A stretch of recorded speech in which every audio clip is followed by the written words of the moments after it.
My son secretly dropped out of medical school and spent my money partying. Now he is demanding that I help him again? I sacrificed everything to put my son Jason through medical school, sold my rental property, cashed out my 401k early, took the tax penalty, worked double shifts as a nurse for extra money, moved to a one-bedroom apartment so he could focus on studying without worrying about money. Every month I sent him $5,000. Tuition, rent for his downtown apartment, food, books, everything covered. He promised he'd take care of me when he became a doctor, called me his hero, said he studied every night, sent me pictures in scrubs, talked about his rotations and professors. I was so proud. My son, the future doctor, 3 years of payments, $180,000 total. Then last month I ran into his roommate's mother at the grocery store. She mentioned how nice it was that Jason and her son could build their entertainment company together. What entertainment company? What roommate? Jason lived alone to focus on studying. She looked confused. Her son had been living with Jason for 3 years. They threw parties every weekend, ran a DJ business together. Jason hadn't been in medical school since first semester. He dropped out after failing his first anatomy exam. Never told me. For 3 years, he'd been collecting my money, spending it on equipment for his DJ business, throwing parties, taking trips to Miami and Vegas, living his best life while I ate rice and beans to afford his fake tuition. I called the medical school. They confirmed he withdrew in 2021. The registrar said they'd sent several letters to his permanent address. My address. Jason had been intercepting my mail. I drove to his apartment that night. His real apartment, not the studio I'd been paying for. A luxury penthouse I'd never seen. Music equipment everywhere. Professional DJ setup, recording booth. 3 roommates I'd never met. Jason was in the living room mixing tracks. When he saw me, he didn't even look surprised, just annoyed that I'd shown up unannounced. I asked him about medical school. He shrugged, said it wasn't for him. Too much memorization, too many rules. He'd found his real passion in music, built a following, made connections. He was an artist now. I asked about the $180,000. He said that was an investment in his future. The money helped him network, build his brand, buy equipment. It all worked out because his business was taking off. He'd made $30,000 last year, only $150,000 less than what I'd given him. When I started crying, he told me to stop being manipulative. Said lots of parents support their kids' dreams, that I should be proud he found his calling. His roommates agreed, called me cool for funding his journey, like I had a choice, like I knew what I was funding. I left without saying anything else. Needed time to process the betrayal, the lies, the stolen years of my life working double shifts, the retirement money gone, the rental property I'd never get back. Jason didn't call to apologize, didn't text to explain, nothing for 2 weeks. Then yesterday, he called with excitement in his voice. Big news. He had an opportunity. A famous DJ wanted to collaborate. They could tour together, open a studio, build an empire. He just needed startup capital, $50,000. Since I'd already invested so much in his education, what was a little more for his actual career? He'd pay me back double when he made it big. Promise. Just like he promised to become a doctor. I told him I'd think about it. He said there wasn't time to think. The DJ was meeting with other potential partners. This was his shot. Our shot. We were a team. I was his business partner, not just his mother. Without me, none of this would exist. Which was true. Without me, he'd have had to get a job instead of pretending to study medicine. I asked him to meet me at my apartment to discuss terms. He showed up in a Tesla. Leased, he said, for his image. Part of the business. He brought contracts. Had everything planned out. I'd be a silent partner. 15% returns? My name nowhere on the documents because that would complicate taxes. But I could trust him. I let him present his whole pitch. Watched him pull up spreadsheets. Show me follower counts. Play his latest tracks. He talked for an hour about his vision, his talent, his destiny, how this was the universe rewarding my faith in him. Then I handed him an envelope. Inside the envelope were 3 documents. A cease and contact letter printed on law firm letterhead. A spreadsheet listing every single payment I'd made over 3 years with dates and amounts. A small claims court filing for the maximum amount allowed in our state. Jason pulled them out one by one. His confident smile faded as he scanned the first page. Then the second. His hand started shaking slightly when he got to the court filing. He looked up at me with confusion replacing the cocky expression he'd worn all evening. His mouth opened, but no words came out. I watched him realize I wasn't the easy target he'd counted on, that I'd actually done something instead of just crying and giving in like always. Jason set the papers down and laughed. It sounded forced and nervous. He said the legal papers were a joke, that I couldn't sue my own son. His voice had an edge to it now, not the smooth sales pitch from before. I told him my attorney explained that fraud is fraud no matter who commits it. Family relationships don't change the law. I had 3 years of documented lies, intercepted mail, fake photos and scrubs, made up stories about rotations and professors, every single piece of evidence saved and organized. His laugh died completely. He switched tactics fast. The tears came suddenly, streaming down his face as he said he thought I believed in him, that I supported his dreams, that parents are supposed to help their kids find their passion. His voice cracked just right. His shoulders shook. I stayed silent and watched him perform. Remembered how he'd cried exactly the same way when he showed me his fake medical school acceptance letter. The same hitching breath, the same wounded expression. Back then, I'd hugged him and told him how proud I was. Now I just sat there and let him work through his act. When the tears didn't work, his face changed. The sadness vanished like someone flipped a switch. Anger took its place, hot and immediate. He stood up fast enough that his chair scraped loudly against my floor. He said if I went through with this, I'd never see him again. He'd cut me out of his life completely. No calls, no visits, no relationship. I'd lose my only son over money. I stood up too and told him he already did that. 3 years ago when he chose to steal from me instead of being honest. When he intercepted my mail and lied to my face every single day. I picked up my purse and headed for the door. His voice got louder. He called after me saying I was ruining his life. That I was supposed to be his mother. That the lawsuit would destroy his credit and his future. His roommate's doors opened. 3 guys emerged looking uncomfortable and confused. They'd clearly heard everything. One of them, younger with dark hair, looked genuinely shocked. He said quietly that they didn't know Jason was lying to me about school. That Jason told them the money came from his trust fund. The other 2 nodded, looking embarrassed. I believed the dark-haired one based on how stunned he seemed. Jason told them to shut up and go back to their rooms. They didn't move. I left without saying anything else. Got in my car with Jason still yelling from his doorway. My hands shook so badly I could barely get the key in the ignition. But underneath the shaking was something else. Something stronger. I'd actually done it. Confronted him. Handed him legal papers instead of another check. Said no instead of yes. I drove home and sat in my parking spot for 10 minutes just breathing. Then I called Martina. She answered on the first ring like she'd been waiting. I told her I went through with it. That I actually served him the papers and didn't back down when he cried and yelled. She said she was proud of me. That she knew how hard that must have been. That Jason had been manipulating me for years, and it was time someone stood up to him.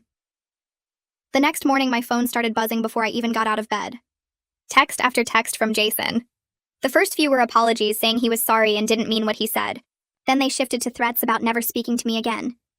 Then guilt trips about how I was ruining his life and destroying his dreams. How could I do this to him after everything? How I was supposed to love him unconditionally. How other parents support their kids without demanding payback. I screenshot every single message, forwarded them all to Samuel Cartwright, the attorney whose name was on the letterhead. He responded within an hour saying this was perfect. That the messages established a clear pattern of manipulation and would help our case significantly. Samuel called me that afternoon. He explained that small claims court had limits on how much I could recover. The maximum in our state was $15,000. But filing created an official legal record of the fraud. It put pressure on Jason to negotiate or face worse consequences. He said we might be able to pursue criminal fraud charges if we could prove Jason intentionally deceived me.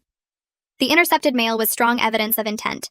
So were the fake photos and made-up stories about professors. Samuel said he'd handled cases like this before, and while they were difficult, they weren't impossible. Especially with documentation as thorough as mine. I met with Alana Devine 2 days later. Martina had recommended her as a financial advisor who specialized in helping people recover from major financial losses. Her office was small but professional with certificates on the wall and family photos on her desk. She was probably 50 with kind eyes and a gentle voice. She asked me to bring all my financial records. Bank statements, tax returns, documentation of the rental property sale, my 401k withdrawal paperwork, everything. She spread it all out on her desk and started calculating. Her face stayed neutral, but I could see her jaw tighten as the numbers added up. Alana turned her computer screen toward me. She'd created a spreadsheet showing the full damage. $180,000 in direct payments to Jason.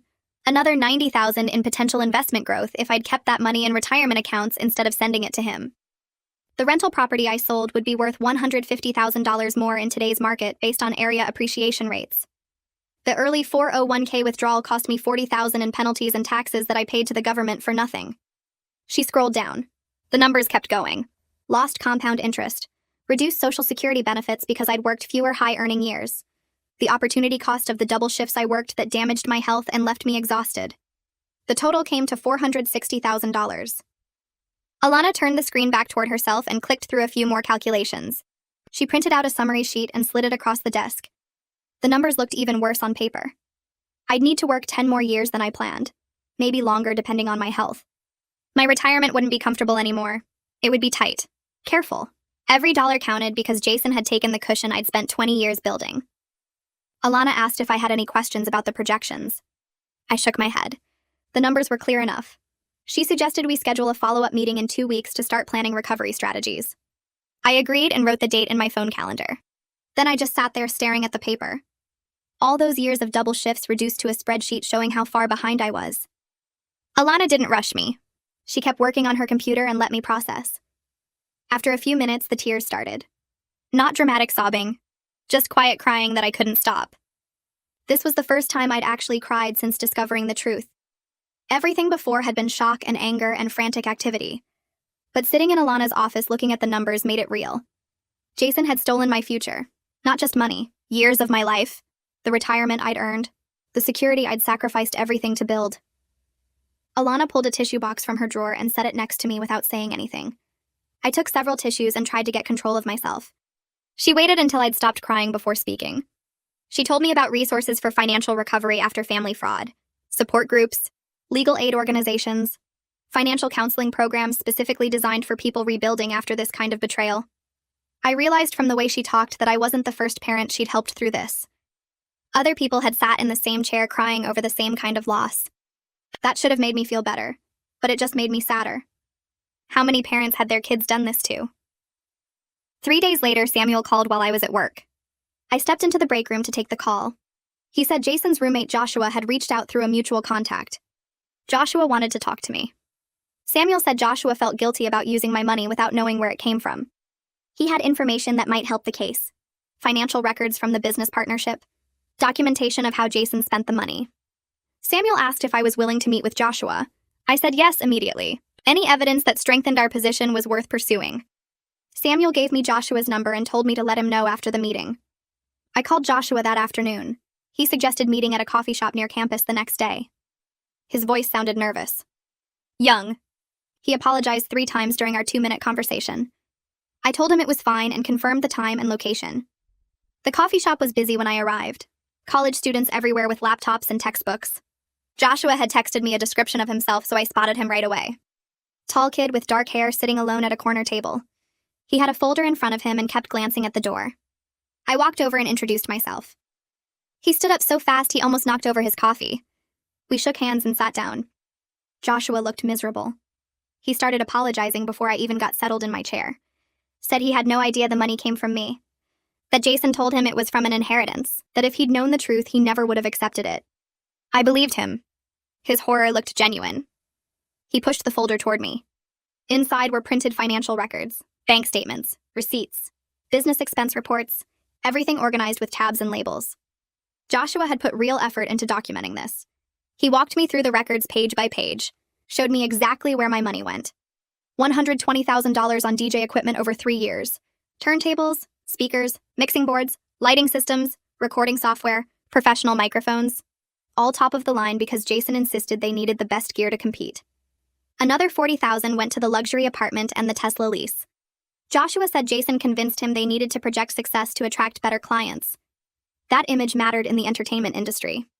The remaining $20,000 disappeared into trips, music festivals in different cities, networking events that were really just vacations, Miami, Vegas, Austin, Los Angeles. Jason called them business investments, but Joshua admitted most of the time they just partied and handed out business cards. I asked Joshua about the business's actual income. He looked even more uncomfortable. They'd made about $30,000 total across 3 years. Most gigs were small parties and college events that barely covered their expenses. The famous DJ collaboration Jason mentioned was just an email exchange with someone who had a modest following in the region. Not a tour, not a record deal. Just a guy who responded to Jason's messages a few times. Joshua said Jason had a habit of exaggerating opportunities, making small connections sound like major deals, convincing people his big break was always right around the corner. I asked why Joshua stayed partners with him for so long. He said Jason was charismatic, confident, made people believe in his vision even when the numbers didn't support it. But after learning the truth about where the startup money came from, Joshua couldn't work with him anymore. He was dissolving the partnership. He offered to testify if my case went to court, said he wanted to help make this right however he could. I took copies of all the business records, thanked him for his honesty. He apologized again as I left. I drove straight to Samuel's office. Samuel spread the documents across his desk and examined each page carefully. He asked questions about specific transactions, made notes on a legal pad. After 30 minutes, he sat back and smiled. This changed everything. Now we could prove Jason's intentional lies and trace exactly where the money went. The intercepted mail showed intent to deceive. The fake photos and stories about professors showed ongoing fraud.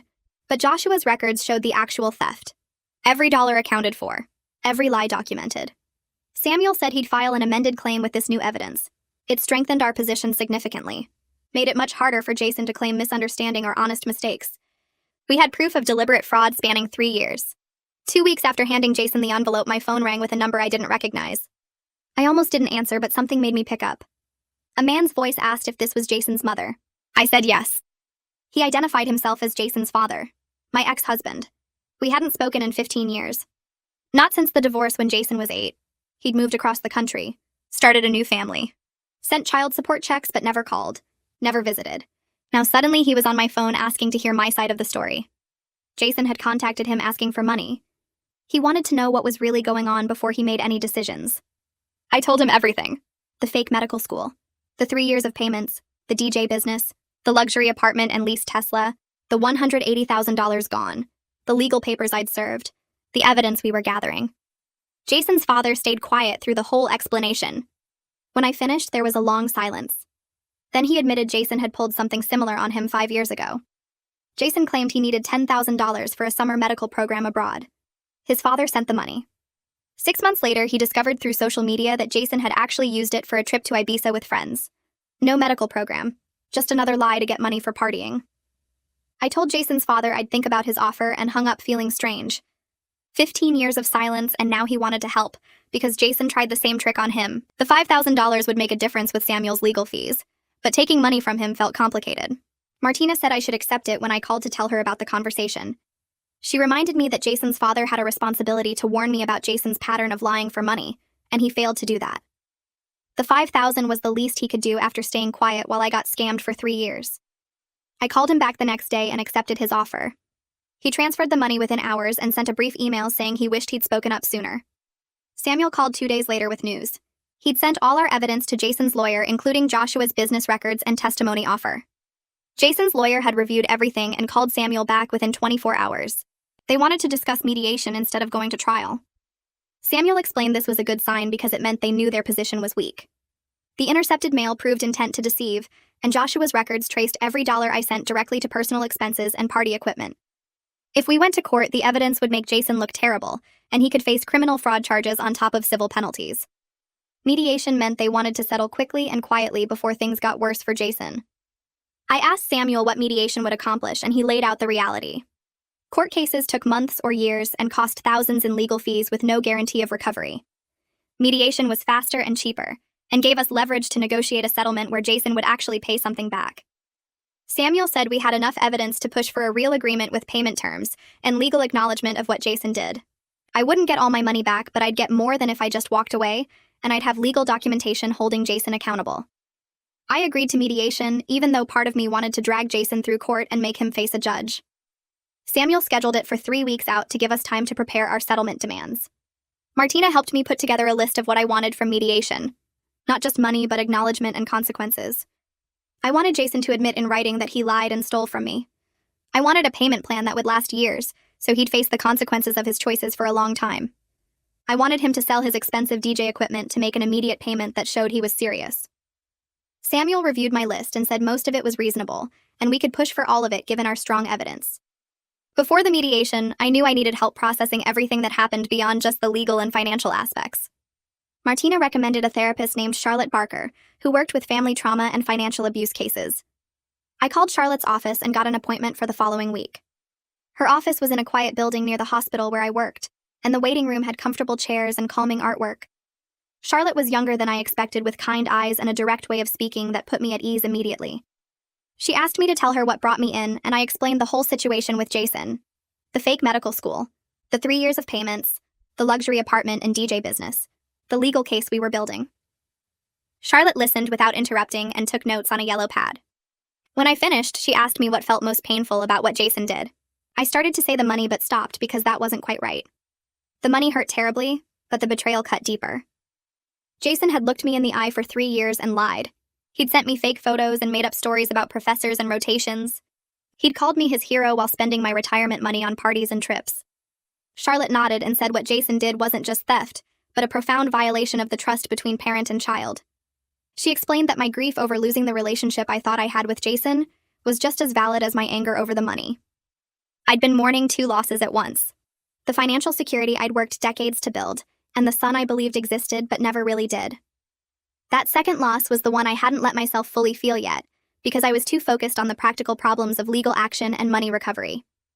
We spent the rest of that first session talking about the difference between the Jason I thought I raised and the Jason who actually existed. Charlotte helped me see that I'd been a good mother who supported her child's education. Jason made the choice to exploit that support, and his actions reflected his character, not my failure as a parent. By the end of the session, I felt exhausted but lighter somehow. Charlotte scheduled me for weekly appointments leading up to the mediation. In our second session, Charlotte asked me what outcome from the mediation would feel like justice. I thought about it for a long time before answering. I didn't want Jason destroyed or homeless even after everything he'd done. Some part of me still remembered the little boy who used to bring me drawings from the school and tell me about his day. But I couldn't have a relationship with the man who stole from me unless he fundamentally changed and proved through years of consistent action that he understood what he'd done wrong. I wanted him to acknowledge his lies in writing. I wanted him to pay back whatever amount he could manage, even if it took a decade. Requested Reads is on Spotify now. Check out link in the description or comments. I wanted consequences that might actually teach him accountability instead of letting him walk away thinking he could manipulate his way out of anything. Charlotte asked if I thought Jason was capable of real change, and I admitted I didn't know.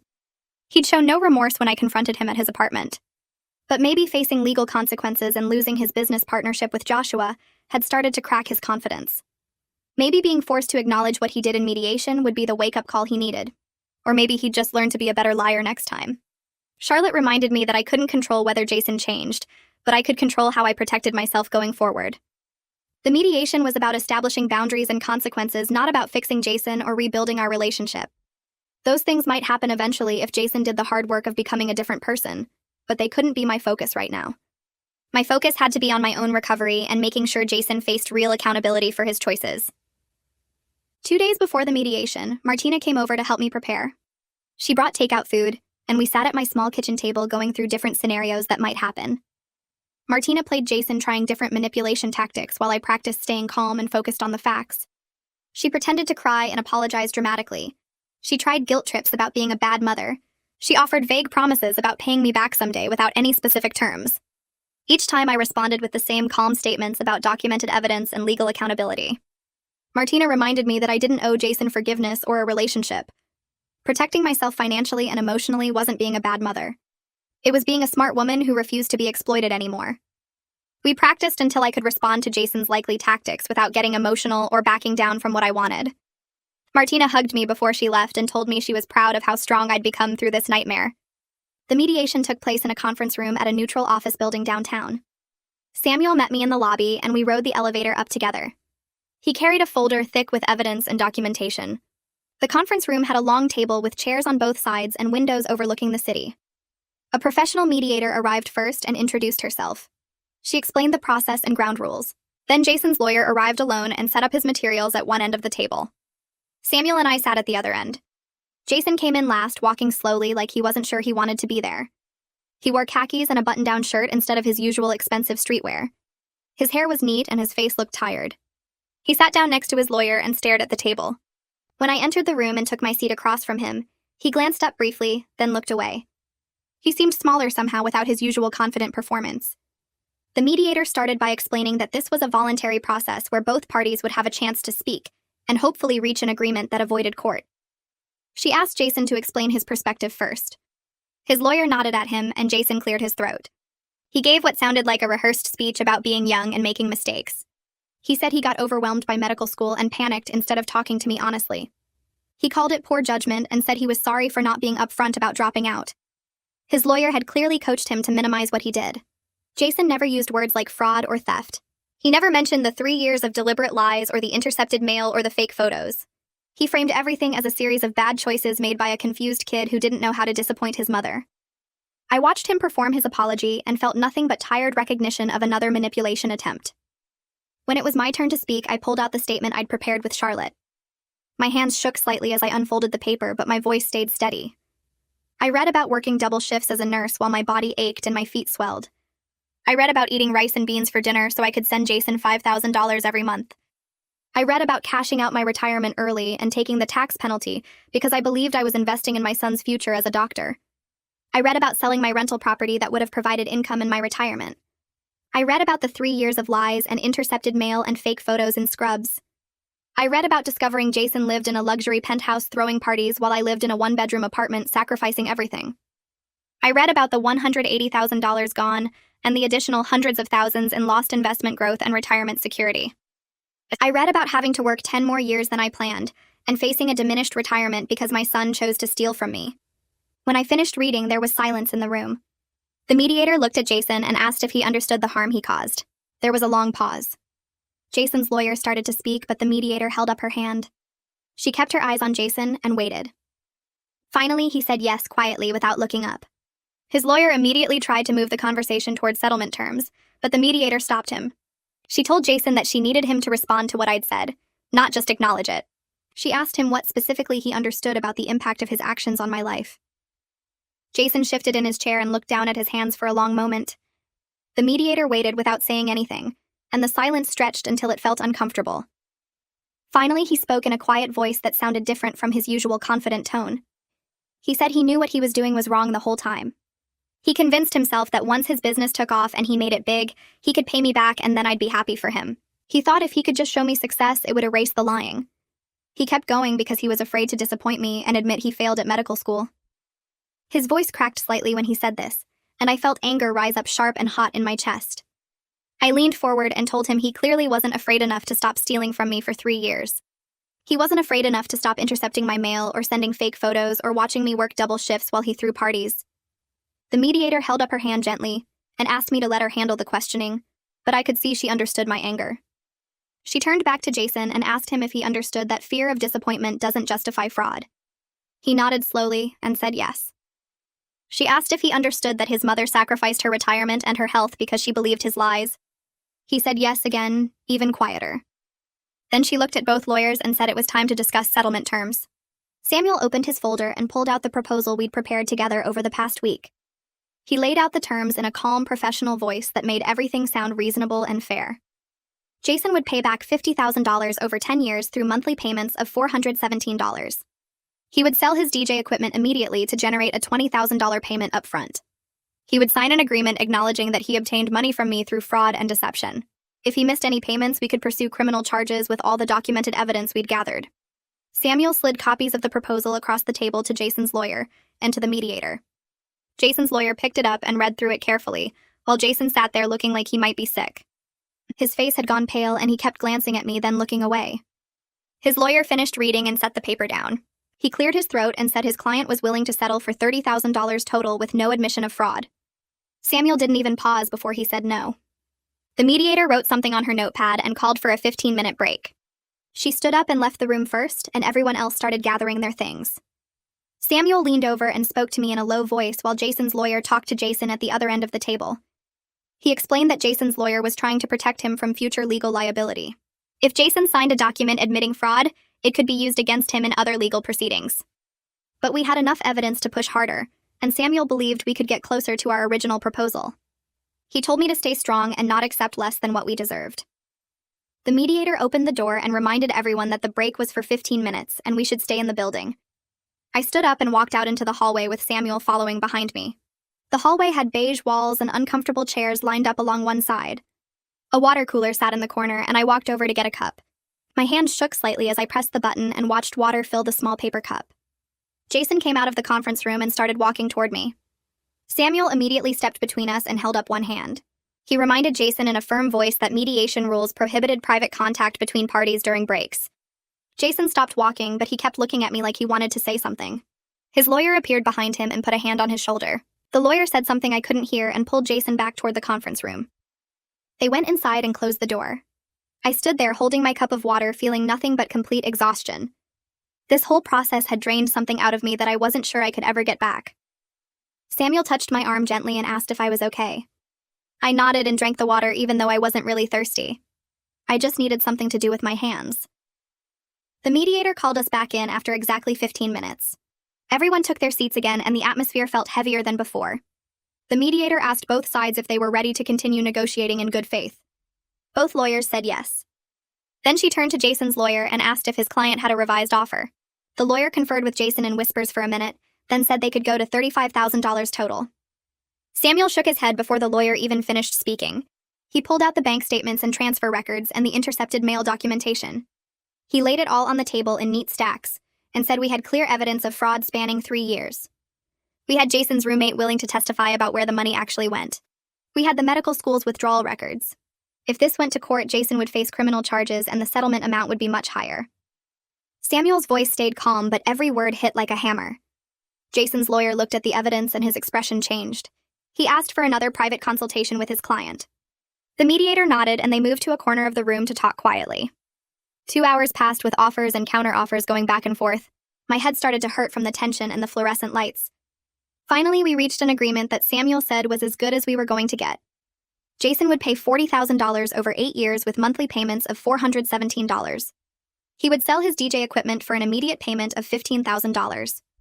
Most importantly, he would sign a document acknowledging that he fraudulently obtained money from me through lies and deception.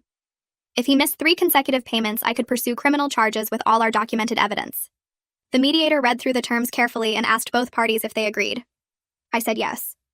Jason hesitated, then said yes in a voice so quiet I barely heard it. Jason's lawyer also negotiated that Jason would have no contact with me unless I initiated it.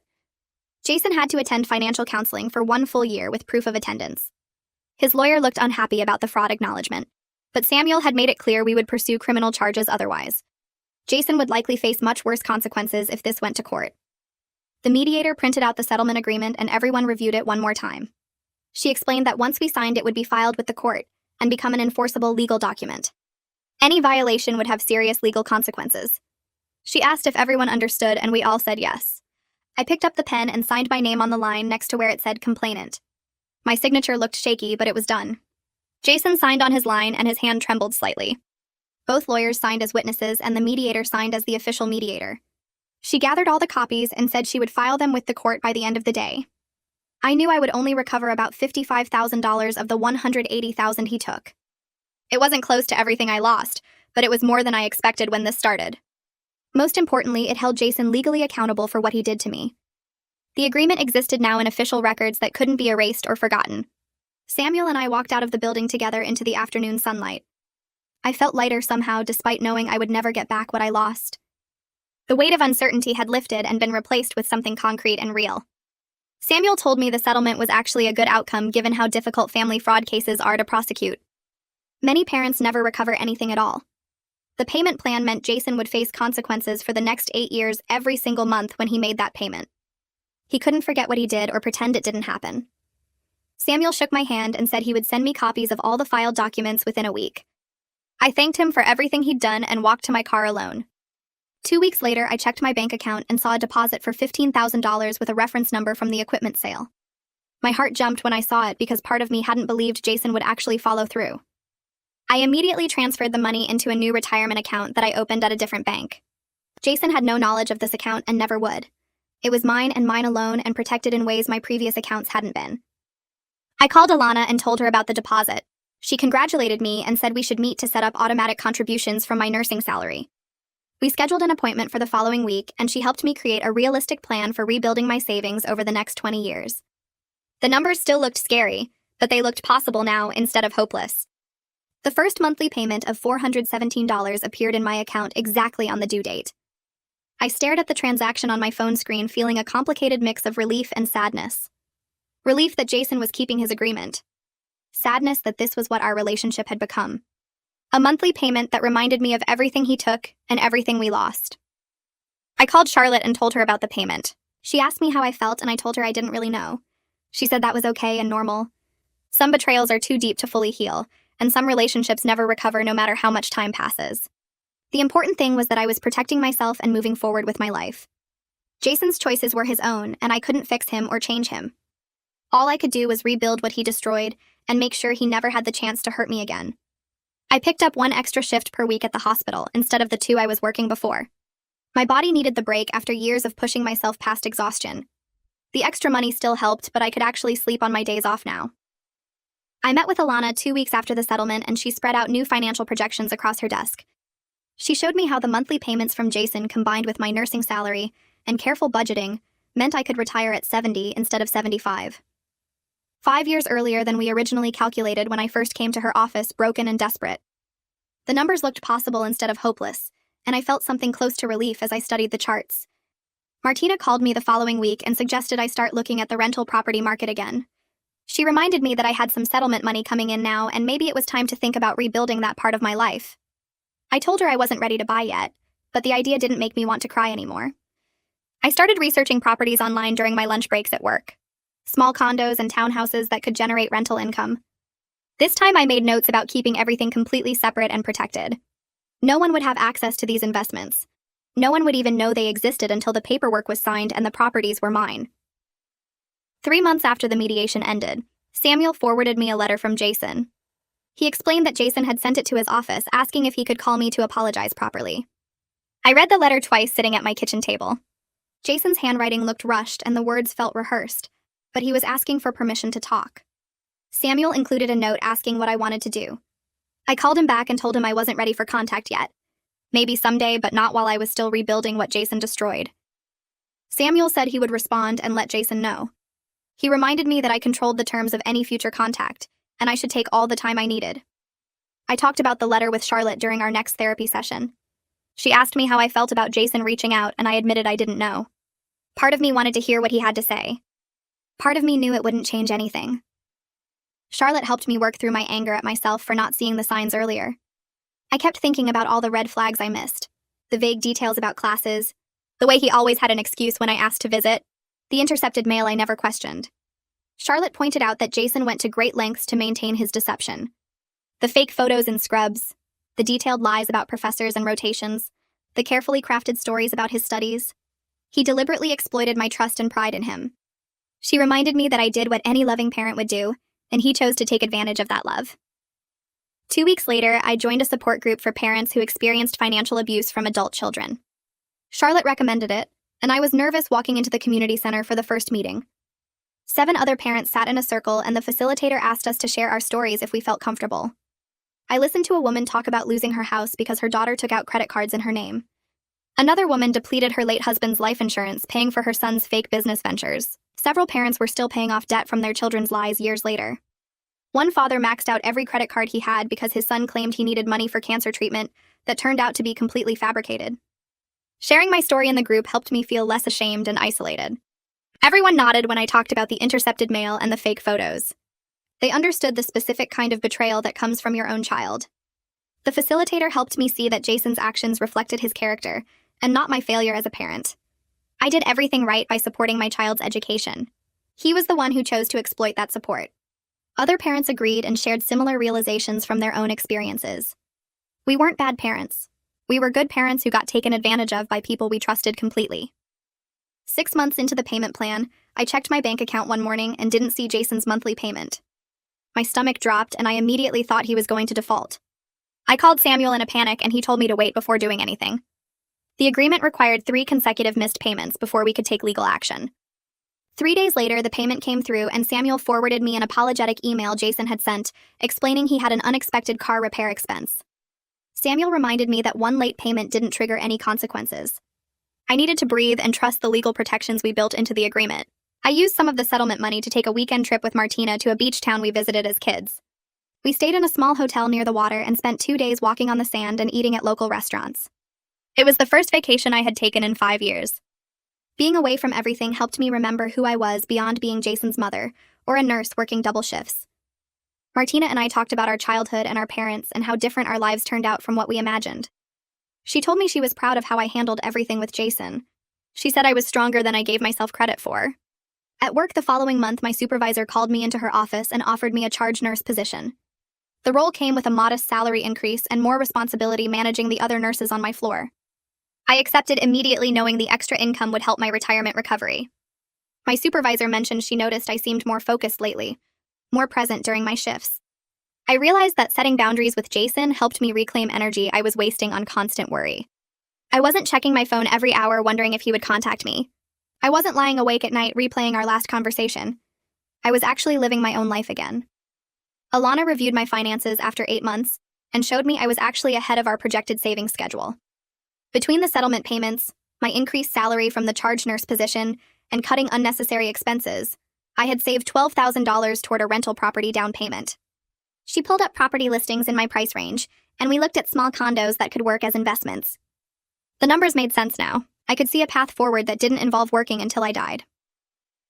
Alana scheduled our next meeting for 3 months out and told me to keep doing exactly what I was doing. I started looking at property listings online during my lunch breaks at the hospital. Small condos in neighborhoods I'd never considered before. Places that needed work, but had good bones. I made spreadsheets comparing mortgage rates and rental income potential. Calculated what I could afford if I saved for another year. This time I wasn't desperate or making emotional decisions. I was building something for myself with clear eyes and protected boundaries. The excitement felt different from before. Not the proud parent funding a dream, but an investor protecting her future. I bookmarked 3 properties and scheduled tours for my next day off. Jason's monthly payment hit my account right on schedule the next month. I didn't check obsessively anymore. Alana had set up automatic transfers, so the money went straight into my retirement account without me touching it. I trained myself to think of it as restitution owed rather than something coming from my son. The distinction helped. He wasn't supporting me or helping me. He was paying back what he stole. Some months I forgot to even verify the deposit arrived. That felt like progress. One morning I opened my email and saw a message from Joshua. Subject line said, "New beginnings." He wrote that he'd started a different entertainment company with partners who shared his values. They were doing well booking corporate events and weddings, professional work that paid consistently. He thanked me again for not including him in the legal action against Jason. Said he learned important lessons about checking where money comes from and who you go into business with. He attached a photo of their new office space, small but legitimate. I wrote back a brief congratulations and deleted the thread. His redemption wasn't my concern. Charlotte asked me during our next session if I felt ready to reduce our appointments. Weekly therapy had helped me process the worst of the anger and grief. I sat there thinking about how I used to obsess over Jason constantly. Now I went whole days without thinking about him at all. My mental energy focused on work and my own financial recovery rather than replaying his betrayals. I told Charlotte I thought bi-weekly sessions made sense. She smiled and said that was healthy progress. We scheduled our next appointment for 2 weeks out. Martina called me on Saturday morning and said she'd found a condo I needed to see. We drove to a neighborhood near the university. The building needed exterior work, and the unit had outdated appliances, but the location was perfect for student rentals and the price reflected its condition. We walked through together while I took notes. Martina pointed out what could be fixed easily and what would cost serious money. I calculated the numbers in my head. If I saved for 6 more months, I could afford the down payment and still have an emergency fund. Standing in that rundown kitchen, I felt capable instead of desperate. I wasn't the woman who sold everything for Jason's lies anymore. I was someone rebuilding with intention and wisdom. 2 years after the mediation, Samuel forwarded me a letter. Jason had sent it through proper legal channels per our agreement. I opened it slowly. His handwriting looked the same. He wrote that he'd been working a regular job for the first time in his life.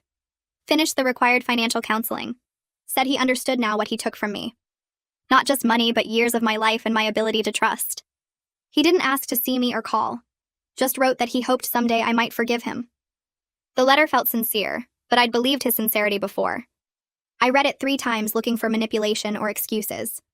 Found mostly accountability and regret. I filed the letter in a folder with all the other legal documents. Didn't respond. Charlotte said during our next session that forgiveness was something I did for myself, not for Jason. That I could forgive the betrayal without reconciling the relationship. I thought about that. Maybe someday I'd get there. Maybe I never would. Both options felt acceptable. I wasn't carrying the anger around like a weight anymore.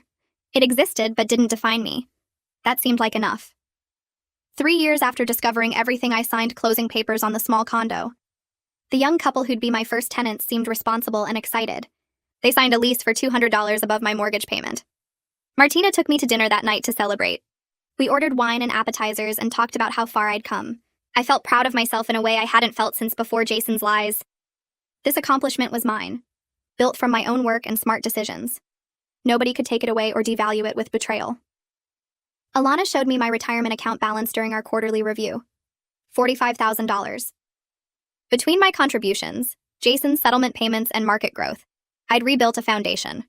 She pulled up projections showing that if Jason continued paying and I maintained my savings rate, I could retire at 68. Not the retirement I originally planned, but comfortable enough. A modest life I'd earned through my own resilience. The numbers felt real and achievable rather than desperate and impossible. At work, I started mentoring a new nurse named Rebecca. She reminded me of myself at her age, eager to help everyone, quick to trust, generous with her time and money. During a quiet moment in the break room, she told me about supporting her brother through culinary school, sending him money every month. I listened and felt that familiar tightness in my chest. After she finished, I shared a carefully edited version of my story with Jason. Told her that supporting people you love is beautiful, but protecting yourself is necessary. She looked surprised. Said she'd never thought about setting boundaries with family. I told her to think about it now before she learned the hard way like I did. She thanked me, and I hoped she'd actually listen. Some lessons shouldn't require complete devastation to learn. 4 years passed with payments arriving every month like clockwork.